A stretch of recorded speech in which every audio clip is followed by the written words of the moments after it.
kita salah dalam memetakan yang disebut dengan tata ruang. Ya kan? Karena tata ruang disusun oleh setiap orang yang punya kepentingan sehingga tata ruang itu menjadi berantakan. Karena menjadi berantakan, apa sih yang menjadi problem orang berlomba membuat daerahnya yang disebut ekonomi itu tidak bersiklus pada alam, pada hutan, pada sumber air? Kenapa berlomba itu? Karena dalam postur anggarannya salah. Postur anggaran gimana? Sebuah daerah ingin kaya maka harus menambang.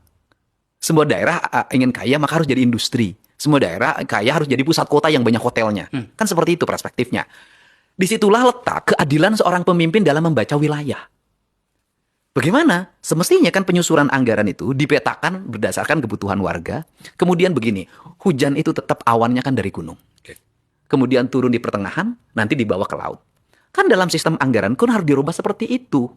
Nah, daerah industri, daerah perdagangan, daerah apapun yang menghasilkan aspek-aspek ekonomi melahirkan pajak besar, tetap harus ditarik ke atas, kemudian dipetakan bagaimana resiko yang terjadi, maka di sini pajak untuk resikonya harus tinggi.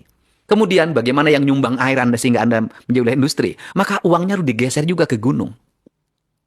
Kalau seperti itu, orang juga akan bangga suatu saat. Oh, wilayah saya nggak usah jadi pabrik dong. Tetap aja dari mata air. Kenapa? Kita dapat loh kompensasi uang yang lahir dari mempertahankan mata air. Dan itu bisa dikapitalisasi Bisa menjadi dong. sebuah kekuatan ekonomi. Jadi sebuah kekuatan ekonomi. Nah, problem yang ada di kita, terutama di Jabar hari ini bagaimana? Anggaran tidak dibangun dalam basis itu. Oh, Anggaran dibangun berdasarkan kepentingan. di Jawa Barat. Iya dong. Ada kepentingan misalnya anggota DPR. Dalam DPR di provinsi. Dalam memetakan anggaran itu bisa kejadian dana aspirasi lah istilahnya kan, atau pokir istilahnya, tidak berarti bahwa uang yang pokirnya di dapil dia bisa lahir ke dapil dia, itu bisa digeser ke dapil lain. Itu penyakit lama itu. Itu kan problem yang harus diberesin loh. Bagaimana dia mewakili sebuah wilayah, tetapi aspirasinya geser. Belum lagi pengambilan keputusannya yang kurang tepat dari sisi aspek-aspek eksekutif, yang lebih besar lagi porsinya.